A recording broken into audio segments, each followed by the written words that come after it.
Olha, quanto tempo já se fala nisso e olha como a gente ainda tem muito a fazer. A gente está recebendo aqui no estúdio o Dr. Rony Weinzoff, que é advogado, professor de Direito Digital. Ele vai falar sobre duas coisas, o que diz a legislação em relação ao racismo, o que mudou a partir da Constituição em 1988, e também vai falar sobre essa história da gente achar, e muita gente achar que a internet é terra de ninguém. Não é não, viu?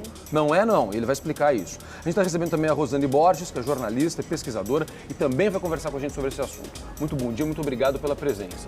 A gente conversava com eles ali nos bastidores do Mari e eu contava uma experiência que eu vivi quando eu cobri a eleição do Obama e eu vi uma população nos Estados Unidos absolutamente mobilizada e quando as pessoas me perguntam qual foi a coisa mais importante que você fez na sua carreira, eu respondo sem medo de errar que foi cobrir a eleição do Barack Obama, o primeiro presidente negro dos Estados Unidos, porque aquilo não foi um sinal para os Estados Unidos apenas que precisava muito de mudança e ainda precisa em relação a isso, tem muito para avançar em relação a isso, mas isso era um sinal para o planeta, para o mundo todo, que foi uma mensagem para o mundo inteiro, ou seja, as coisas vão acontecendo, os movimentos vão acontecendo, mas a gente percebe com esse tipo de coisa agora que ainda falta muito, não é isso, doutor?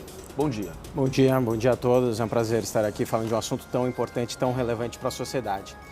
Eu acho que a gente pode começar falando do artigo 1º, inciso 3º da nossa Constituição Federal, que tem como fundamento a dignidade da pessoa humana.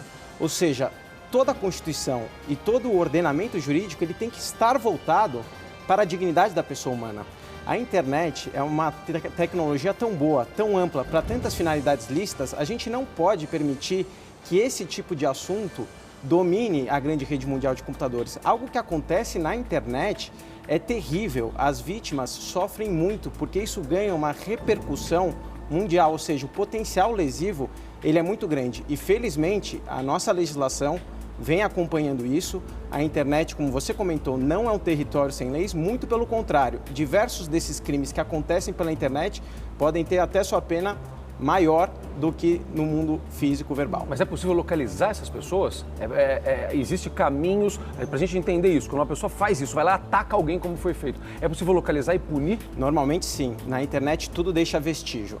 Todos esses casos de discriminação que acontecem estão sendo materializados um pensamento daquela pessoa. Ou seja, tem um lado ruim que antes aquilo ficava dentro do pensamento e agora é exteriorizado. Mas com essa exteriorização, isso deixa um registro. Ou seja, não há o direito de arrependimento. A partir do momento que a pessoa se manifesta na internet, ela pode ser identificada através da grande rede mundial de computadores ou dos registros eletrônicos deixados. Doutor. Agora, doutor, desculpa. Vai lá, Mari, vai lá. Fala. Efetivamente, aqui no Brasil, por exemplo, num caso como esse ou qualquer outro caso de racismo, a pessoa pode, por exemplo, ser presa? A pena para esse tipo de caso é de injúria racial, a pena é de reclusão de 1 a 3 anos. Quando a ofensa ela é praticada à dignidade de uma pessoa e se utiliza para ofender a dignidade daquela pessoa uma questão racial, como nesse caso da Maju. Foi o caso dela. Uma injúria racial, pena de reclusão de 1 a 3 anos.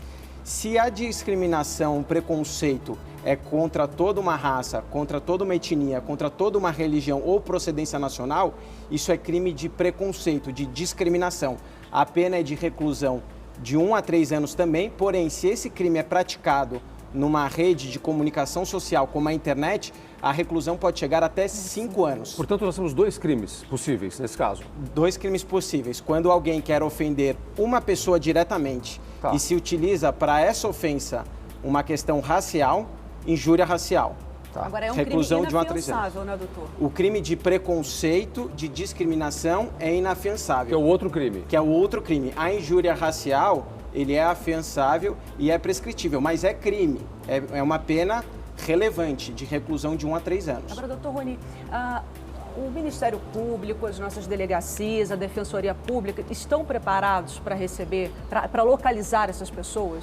Normalmente, nesse tipo de situação, nós temos diversas pessoas que já são diretamente identificáveis em razão da rede social utilizada para a prática desse ilícito. Ou seja, as próprias vítimas podem preservar essas provas dando um print screen na tela, né? Ou eventualmente chamando um cartório, entrando em contato com o cartório para dar um registro com fé pública naquilo, né? E quando isso é feito, esse crime de injúria racial é de iniciativa privada. Ou seja, aquela vítima que sofreu aquela ofensa, ela precisa agir para que as pessoas sejam processadas. O crime de preconceito contra um grupo todo, não, é uma ação penal pública incondicionada, ou seja, independe da vítima. A Rosane estava falando com a gente antes do programa. Obrigado, viu, Rosane, pela presença, muito importante. A gente vê aqui que tem lei, né? Então, assim, existe lei, a lei está aí e há caminhos para localizar essas pessoas. Sim. Agora, o que você vê na prática? As pessoas efetivamente denunciam, as pessoas vão em busca disso, porque isso continua acontecendo. O que você vê na prática, Rosane? É que, na verdade, a discriminação, o preconceito, a injúria racial na internet, ela nos aponta uma ferida que é uma ferida da nação brasileira, do povo brasileiro, que é a persistência do racismo. E que permanece aberta, E né? que permanece aberta. Então, o que a gente vê na prática, muita gente diz, o racismo ele vem aumentando, as pessoas estão cada vez mais motivadas pelo ódio. Na verdade, o que a gente tem hoje são possibilidades de dar visibilidade ao que já existia. Então, a gente vê, por um lado, tem a própria criação do Humaniza Redes, estímulo de ONGs, das organizações, dos movimentos negros que vêm já há muito tempo denunciando e realmente fazendo com que as pessoas denunciem o racismo, que é cotidiano. E ele tem, como a própria criança da matéria aponta, o racismo ele tem uma dimensão que é letal na vida, não só de quem sofre, mas também de quem pratica, porque uma pessoa racista, ela também é menos humana. Ela não desumaniza só quem sofre da injúria, do racismo ou da discriminação. Ela também se desumaniza, porque na verdade o que está em jogo é que nação que a gente quer, né? Que projeto de país que a gente quer, né? Que sociedade que a gente quer viver. Né? A gente tem que educar os filhos desde pequeno, não é? Exatamente. Vou contar uma história para vocês, eu contei já uma vez, o Celso acho que lembra, eu joguei vôlei desde pequeno, jogava no Clube Pinheiros aqui em São Paulo, não era sócio do clube, era militante como muitos outros. No nosso time tinham 3 negros. E no Pinheiros nunca teve nenhum tipo de preconceito. E eu me deparei e fui entender o que era, fui depois perguntar para minha mãe, com 9 anos, que eu fui num outro clube aqui em São Paulo, e lá sim, negro não podia jogar no time.